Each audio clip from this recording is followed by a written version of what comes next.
Olá, meus irmãos, graça e paz a todos. Estamos de volta com a nossa escola bíblica e, dentro desse propósito que nós temos colocado diante de Deus e também para que a igreja possa desenvolver um bom estudo e uma boa formação em seu discipulado, estamos trabalhando assim os sermões de Jesus no Evangelho segundo Mateus. E estamos no último dos sermões, o sermão profético. E agora trabalharemos a questão da parábola da figueira e a exortação da vigilância que se encontram a partir do verso 32 do capítulo 24 do Evangelho de Mateus. Quero convidar vocês a nos acompanhar durante essa aula. Por favor, tome nota, por favor, pegue a sua Bíblia e vamos juntos estudar a palavra do Senhor, tá bom? Antes, porém, quero orar mais uma vez para que a gente possa juntos receber do Senhor a direção e a instrução que nos é necessária, tá bom? Vamos orar. Senhor, nosso Deus e nosso Pai, nessa hora queremos pedir ao Senhor que no nome santo de Jesus, que pelo Teu Espírito que nos conduz a toda a verdade e a Tua palavra é a verdade, Senhor, o Senhor venha abrir o nosso entendimento para que ao lermos a Tua palavra nos seja verdadeiro alimento em nossa vida, Senhor, e sejamos por ela fortalecidos na fé e vivamos aquilo que o Senhor tem preparado para nós, para louvor da Tua glória, no nome santo de Jesus. Amém, amém. Irmãos, nós estamos então no último dos sermões de Jesus, no Evangelho segundo Mateus. Tem sido um estudo muito especial, tremendo. A apostila está quase pronta, já está com 60 páginas quase. Tem sido assim um grande desafio, né? Um material rico que a gente está elaborando e com um conteúdo bastante, que eu acredito ser bastante produtivo para a nossa vida cristã e o fortalecimento do nosso discipulado como um todo. Eu quero então fazer a leitura a partir do verso 32 para a gente dar seguimento ao nosso estudo, tá ok? Diz assim a palavra de Deus: Aprendei, pois, a parábola da figueira. Quando já os seus ramos se renovam e as folhas brotam, sabeis que está próximo o verão. Assim também vós, quando virdes todas estas coisas, sabei que está próximo, às portas. Em verdade vos digo que não passará esta geração sem que tudo isso aconteça. Passará o céu e a terra, porém as minhas palavras não passarão. Mas a respeito daquele dia e hora ninguém sabe, nem os anjos dos céus, nem o Filho, senão o Pai. Pois assim como foi nos dias de Noé, também será a vinda do Filho do Homem. Porquanto, assim como nos dias anteriores ao dilúvio, comiam e bebiam, casavam e davam-se em casamento, até o dia em que Noé entrou na arca, e não o perceberam, senão quando veio o dilúvio e os levou a todos. Assim será também a vinda do Filho do Homem. Então 2 estarão no campo, um será tomado e deixado o outro. 2 estarão trabalhando no moinho, uma será tomada e deixada a outra. Portanto, vigiai, porque não sabeis em que dia o Senhor vem o vosso Senhor. Mas considerai isso: se o pai de família soubesse a que hora viria o ladrão, vigiaria e não deixaria que fosse arrombada a sua casa. Porque isso fica, por isso ficai também vós apercebidos, porque a hora em que não cuidais, o Filho do Homem virá. Aí, até aqui nós vamos procurar estudar na aula de hoje. Amados, prestem atenção. Nós estamos então partindo para, eu diria assim, o encerramento do nosso estudo. É também, eu diria, as últimas palavras do Senhor registradas no Evangelho de Mateus. Estamos chegando nas últimas de fato, não é? São palavras importantes, necessárias e que têm um conteúdo que pode despertar em nós muitas coisas. Eu diria que as pessoas, quando se aproximam desse texto e se aproximam deste sermão, se aproximam com motivações distintas em seus corações, de forma que na igreja e em meio ao povo de Deus sempre vão haver aquelas pessoas que se aproximarão do texto com uma intenção de procurar observar com o devido cuidado qual é a verdadeira mensagem que Jesus está nos trazendo, e haverá também aqueles que chegam e se aproximam, quem sabe para satisfazer a sua curiosidade ou até para demonstrar a sua capacidade de interpretação e, através disso, prever, não é, uma possível vinda ou uma possível data para a vinda do Senhor. Quantos já fizeram isso ao longo da história e quantos ainda fazem isso? Em nossos dias há muitas pessoas que continuam prevendo a vinda de Jesus. As pessoas têm essa tendência, não é? Muitas dessas pessoas que preveem a vinda de Jesus o fazem não por uma questão assim de busca genuína de alertar a igreja, no sentido de uma vigilância, mas no sentido, e aqui eu vejo que há um perigo muito grande, porque um sentido de demonstrar com isso o seu conhecimento, revelando uma vaidade e um orgulho que ocupa o seu coração, né? São pessoas que precisariam experimentar, quem sabe, de uma conversão. Ousam fazer coisas que não nos foram dadas por Deus o direito de fazer e nem tampouco de observar, não é mesmo? Então, eu quero, antes de começar esse estudo hoje, dizer o seguinte: nossa intenção não é, de maneira nenhuma, fazer um prognóstico das coisas vindouras. Nossa intenção é procurar observar o que diz a palavra de Deus, com toda humildade e sinceridade no coração, e procurar com o nosso espírito rendido diante de Deus, obedecer aquilo que o Senhor nos traz como exortação necessária para estes acontecimentos que são os acontecimentos derradeiros, aqueles que marcam o fim dos tempos. Então, com essa introdução, eu quero te chamar a participar comigo, meu irmão e minha irmã, para que a gente possa observar detalhe por detalhe que nos fala a palavra. Primeira coisa, então, que eu quero trazer à tona é o seguinte: no versículo 32, o texto diz assim: aprendei, pois, a parábola da figueira. Quando já os seus ramos se renovam e as folhas brotam, sabeis que está próximo o verão. Ora, Jesus está falando aqui que coisas visíveis, coisas que são inegáveis, coisas que são perceptíveis, são as coisas que marcarão aqueles eventos que antecederão a vinda dele mesmo, a sua segunda vinda, a manifestação da sua glória, o grande dia da sua volta e da sua manifestação e o grande dia do Senhor. Esses acontecimentos serão acontecimentos visíveis, perceptíveis. A igreja vigilante terá condições de olhar para essas coisas e perceber que de fato o dia se aproxima. E eu creio que de fato esse dia está mais perto do que nunca. Os acontecimentos são tão alarmantes e estão tão alinhados com a palavra de Deus que nos fazem perceber que estamos vivendo os derradeiros dias na Terra. Então Jesus está falando sobre isso. São acontecimentos, são eventos que são visíveis e a igreja tem condições de discernir estas coisas.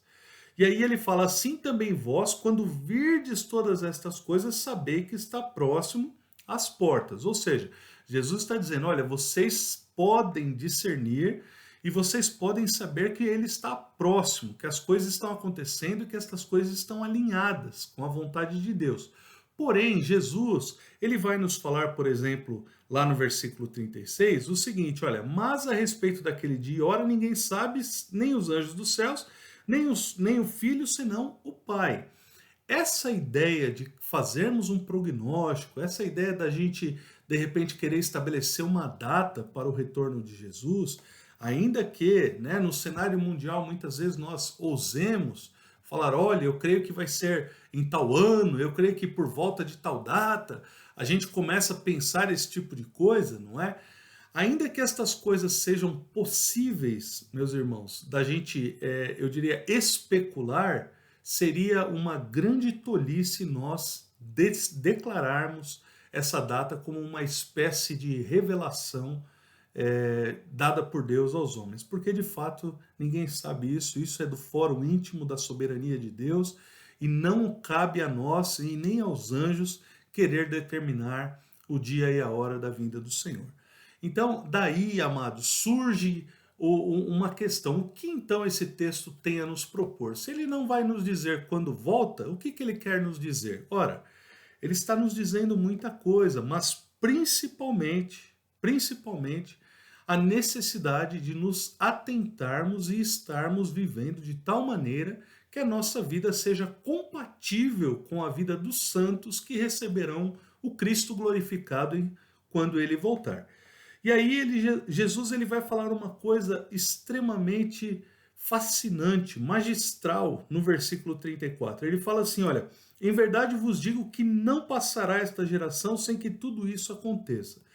Irmãos, preste atenção, muita gente fica tentando especular o que seria esta geração. Tem gente que fala assim, não, essa geração significa 2000 anos, e se Jesus morreu com 33 anos e foi por volta do ano 33, nós devemos chegar até no máximo o ano 33, 2033, porque vai acabar, tem que acabar nessa geração.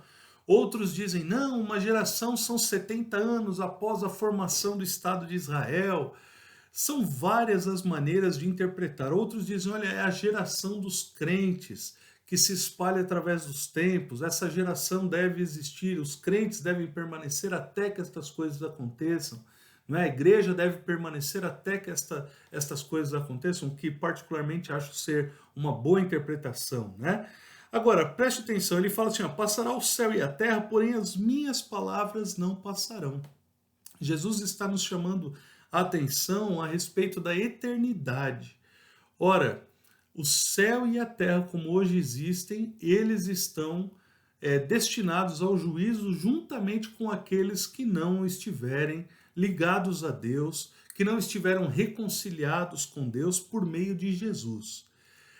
Tudo isso vai passar, meus irmãos, mas a palavra de Jesus, que procede dele mesmo, na condição de Deus, na condição de eterno, elas são permanentes, elas são eternas. O céu e a terra vão passar, mas as palavras do Senhor jamais passarão.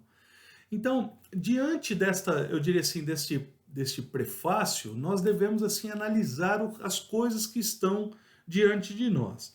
Preste atenção, a partir do verso 37, Jesus vai dizer o seguinte, pois assim como foi nos dias de Noé, também será a vinda do Filho do Homem. Porquanto, assim como nos dias anteriores ao dilúvio, comiam e bebiam, casavam e davam-se em casamento, até o dia em que Noé entrou na arca, e não o perceberam, senão quando veio o dilúvio e os levou a todos, assim será também a vinda do Filho do Homem. Ora, quando Jesus chama a atenção da igreja a respeito destes fatos, ele faz uma comparação com os dias de Noé.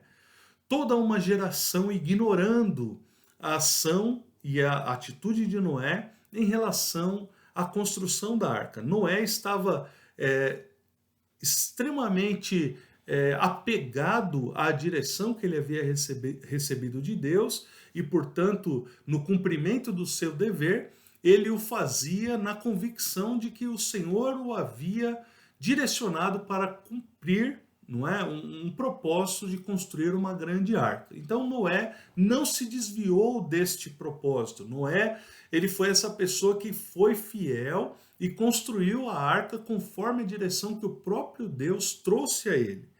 E nós temos toda essa história registrada no início do livro do Gênesis. Agora, o que nós percebemos na história de Noé é que aquela geração que percebeu a atitude de Noé, aquela geração que observou o trabalhar de Noé, foi uma geração que zombou de Noé, foi uma geração que não se deu ou não deu a menor importância àquilo que Noé estava realizando, como se aquilo que ele estivesse realizando não tivesse o menor sentido e tampouco procedesse de Deus. Eu vejo que o mundo como nós o conhecemos hoje, ele tem esse mesmo tipo de relação, ele tem esse mesmo tipo de reação em relação à igreja. Ou seja, o mundo ele não se dá conta de que a igreja está em busca de cumprir um propósito de Deus e, portanto, ele, à semelhança daquela geração dos dias de Noé, zomba destes propósitos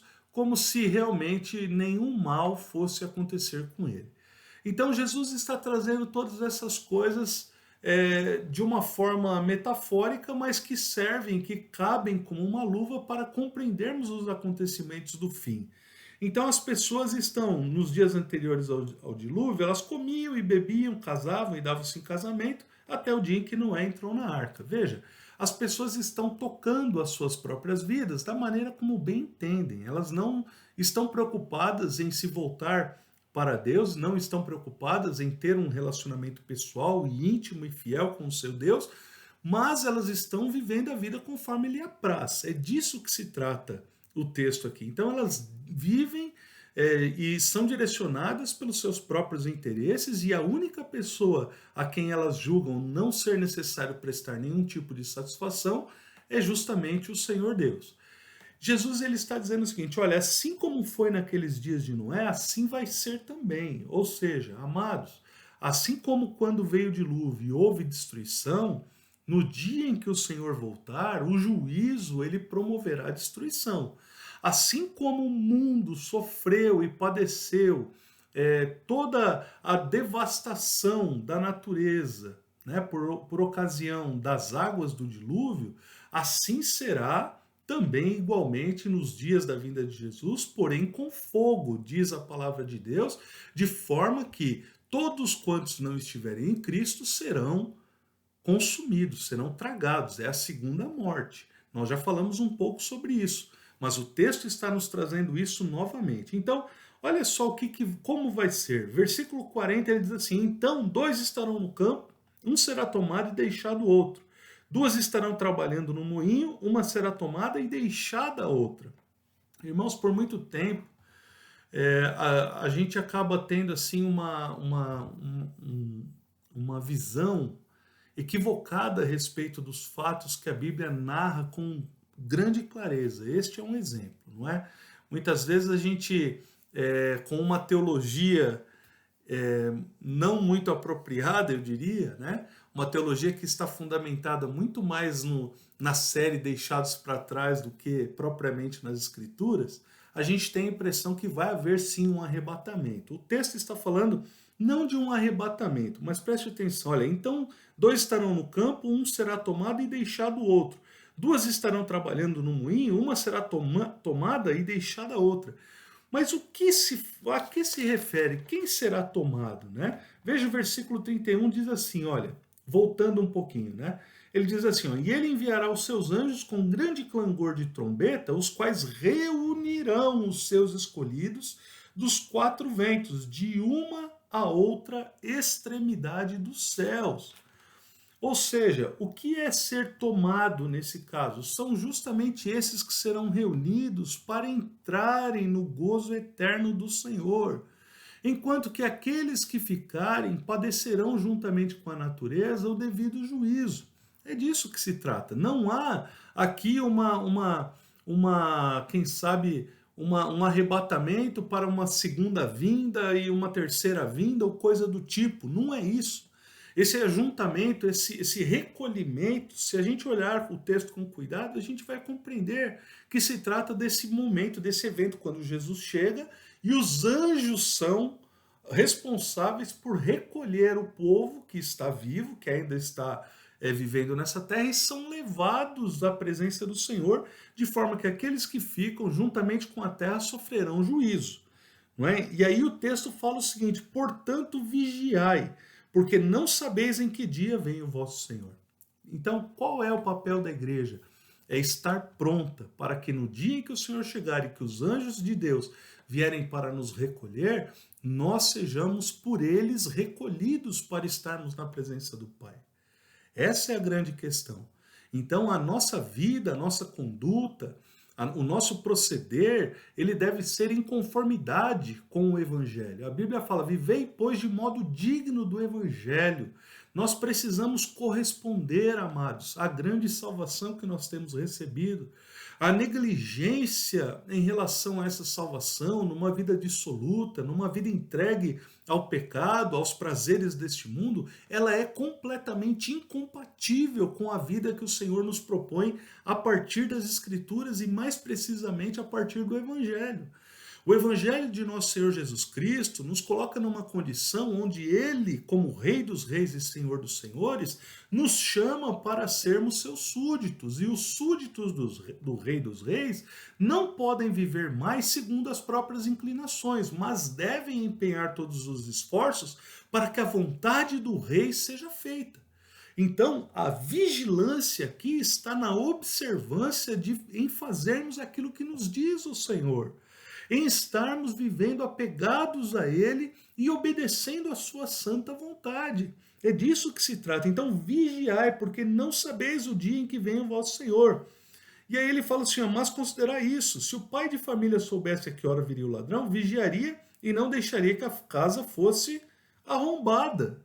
Quer dizer, Jesus está dizendo assim, olha, vocês não sabem a hora que eu volto, mas fiquem atentos, não é? Fiquem apercebidos, tomem cuidado, olhem para os sinais, estejam dispostos a observar os tempos, não é? E aí ele fala assim, ó, versículo 44, por isso ficai também vós apercebidos, porque a hora em que não cuidais, o Filho do Homem virá. Eu gosto muito do que diz o apóstolo Paulo, lá em Tessalonicenses, não é? 1 aos Tessalonicenses, capítulo 5, versículos 4 a 6. Ele diz assim, olha, mas vós, irmãos, não estáis em trevas, para que esse dia, como ladrão, vos apanhe de surpresa. Porquanto todos vós sois filhos da luz e filhos do dia. Nós não somos da noite, nem das trevas. Assim, pois, não durmamos como os demais. Pelo contrário, vigiemos e sejamos sóbrios. Paulo não está dizendo aos Tessalonicenses o seguinte, assim, olha, nós que estamos salvos podemos então viver tranquilamente. Nós que estamos salvos, que fomos alcançados pela graça, não é necessário que façamos nada. Nós que estamos salvos, a gente tem essa segurança de que Jesus vai voltar e a gente não precisa se preocupar de maneira nenhuma. Paulo fala isso. Muito pelo contrário, ele diz o seguinte, olha, porque nós somos filhos da luz, nós devemos vigiar. Para quê? Para que esse dia não nos pegue de surpresa e de fato não vai nos pegar se estivermos ligados a ele. Porque o próprio Espírito nos trará clareza a respeito destas coisas. Os sinais serão de tal maneira evidentes, como disse o Senhor Jesus, olha, a figueira está brotando, né? Os galhos estão se renovando, está pertinho o verão, está chegando, então nós vamos estar atentos, porque a volta do Senhor é iminente, ela está por acontecer. E a igreja, queridos, muitas vezes, ao longo dos tempos, tem dito que o Senhor tem feito interpretações mirabolantes, como se o Senhor não fosse fiel para cumprir essa palavra, alegorizando estas palavras para dizer que, na verdade, tudo isso se resume, ou todo o ensejo dessa vinda se deu no ano 70, quando da destruição do Templo de Jerusalém. Eu acho isso lamentável quando há uma interpretação que caminha por esse caminho, né? Uma interpretação que vai por essa vereda. Eu acho que esse é um engano terrível e isso traz aos cristãos uma atitude irresponsável diante de Deus e da sua palavra e um compromisso que deveria ser assegurado, não é? Diante dos fatos, ele se torna frouxo. E é por isso que nós estamos vendo tamanha debilidade no seio da igreja. As pessoas não estão preocupadas com a vinda de Jesus. As pessoas estão preocupadas em construir nesta terra uma vida para si, uma vida que seja regada pelo luxo, pelos prazeres, pelas coisas excelentes que esse mundo tem a proporcionar, mas não estão comprometidas com a vinda do Senhor. Os primeiros cristãos, a primeira igreja do Senhor, os primeiros discípulos que foram levantados, eles viviam como se a volta do Senhor fosse iminente. E quando a igreja perde essa dimensão, quando a igreja perde essa visão, quando a igreja perde esse propósito, a igreja se afasta dos caminhos do Senhor. A igreja se afasta dos propósitos de Deus. E certamente, queridos, essa igreja que se afasta dos caminhos de Deus, essa igreja que é negligente, essa igreja que não é uma igreja, ou que não é, eu diria assim, a melhor parte da igreja, ela vai sofrer o dano. E eu garanto isso e percebo isso e tenho convicção disso quando eu leio o que nós leremos, quem sabe na próxima aula, quando falaremos das parábolas do bom servo e do mau servo, das 10 virgens e também da parábola dos talentos. Todas essas coisas dizem respeito à vida da igreja. Pessoas a quem Deus confiou coisas e que não estão correspondendo a isso. Deus tem um plano na nossa vida, meus irmãos.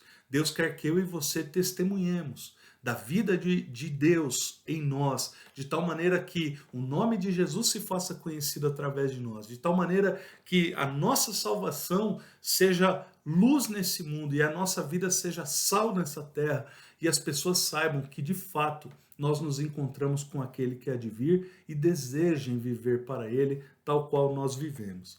Então, que esse compromisso possa ser uma verdade na sua vida, que essa mensagem que faz parte desse grande estudo sobre o sermão profético possa mexer com o seu coração.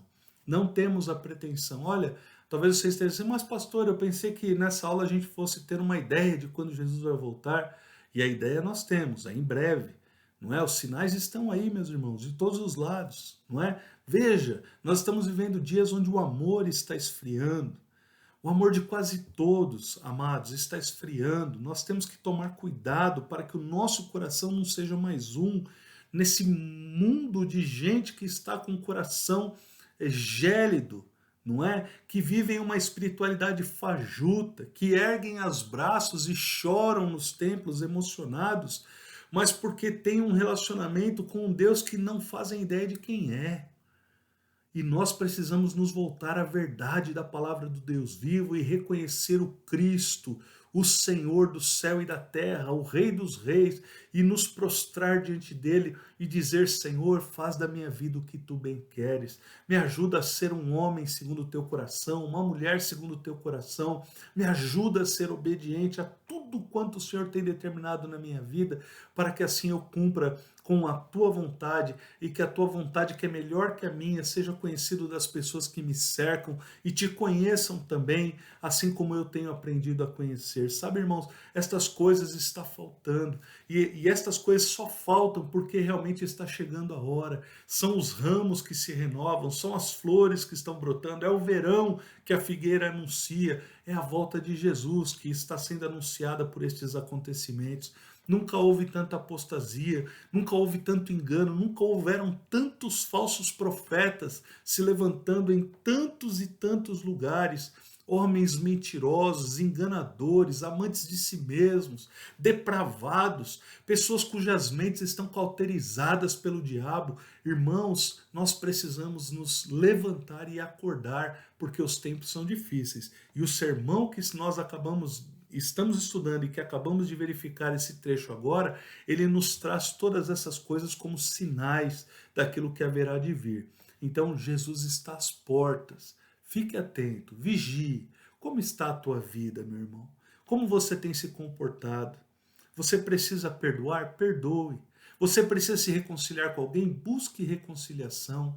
Você precisa confessar algo diante de Deus? Faça isso, meu irmão, porque é tempo de fazermos isso. É tempo de que os nossos corações não se vejam aprisionados pelo que quer que seja, para que o engano não nos domine, para que o ódio não tome conta da nossa vida. Amados, o ódio gera ódio e o amor gera amor. Acredite nisso, quanto mais nós nos lançarmos em busca de pessoas que apoiem a nossa própria razão e a nossa própria justiça, tanto mais seremos imersos no ódio. A Bíblia e a vida cristã não tem a ver com a nossa razão ou com a capacidade que temos de mostrar que nós estamos com a razão. Não é disso que se trata. Não diz respeito a nós, diz respeito a Ele. Jesus Cristo é a verdade, Ele é o caminho, Ele é a vida. Não tem a ver conosco, tem a ver com Ele. E, portanto, eu e você diante dEle, nós precisamos apenas aquietar, saber que Ele é Deus, deixar realmente as nossas questões de lado, nos arrepender dos nossos pecados e dizer, Senhor, eis aqui a minha vida, me cura, sara as minhas feridas, cuida de mim, Senhor, porque eu dependo de Ti, eu sei que Tu és bom e que o Senhor trabalha para aqueles que esperam em Ti, por isso guarda a minha vida no recôndito do Teu tabernáculo, faz de mim, da minha casa, da minha família, uma família segundo o Teu coração e não me deixe enveredar por caminhos ermos, Senhor. Talvez essa seja uma boa oração que você pode fazer. Não busque, meu irmão, bandeiras fora desta grande bandeira. A palavra de Deus fala que o Senhor é Jeová Nissi, o Senhor é a nossa bandeira, Ele é a nossa bandeira. Cuide para que você não venha lutar por pautas sociais descomedidamente. Eu não estou falando aqui que a igreja não tem uma participação na justiça, especialmente na justiça social. Não é disso que eu estou dizendo, irmão. O que eu estou dizendo é que quando nós abraçamos as pautas sociais como se as pautas sociais fossem o evangelho, nós nos esquecemos do que é o evangelho e entramos no engano. A Bíblia nos faz perceber que o Evangelho vai muito além de qualquer que seja a pauta social e, portanto, nós não precisamos levantar bandeira alguma que não a bandeira verdadeira de Cristo. Ela engloba tudo, queridos. Ela engloba todas as questões. O Evangelho trata do homem, do ser humano caído como um todo. Todos pecaram e igualmente carecem da glória de Deus. Todos são iguais perante o Senhor. Todos foram destituídos da sua glória por causa do pecado, mas em Cristo nós temos redenção, em Cristo nós temos salvação, em Cristo o homem destinado ao inferno, à segunda morte, é resgatado e colocado na presença do Pai. Ele nos transportou do império das trevas e nos levou para o reino do Filho do seu amor. É disso que se trata, meus amados. Que essa palavra possa mexer com o seu coração e que você possa refletir o tipo de evangelho que você tem vivido e o que você deseja viver a partir de agora. Durante todo esse tempo em que nós temos estudado os sermões de Jesus, eu diria assim, uma grande evolução no nosso entendimento a respeito do discipulado tem acontecido.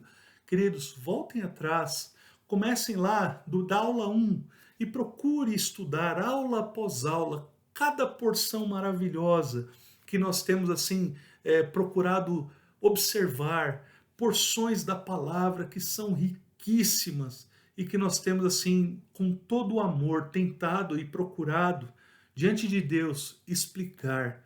É claro que, irmãos, há uma limitação tanto no que fala como no que ouve. Tanto eu quanto você somos dependentes do Espírito. Por isso que o Espírito Santo venha traduzir ao teu coração aquilo que você precisa receber e te fortaleça na sua jornada e que você seja um bom discípulo, uma boa discípula do Senhor para a glória dele. O nosso Deus está voltando. Jesus voltará em breve, meu irmão e minha irmã, e nós precisamos estar prontos. Amém? Deus abençoe sua vida e espero que essa mensagem esteja viva dentro do seu coração. Um grande abraço, fique na paz e até a próxima aula com a permissão do Senhor.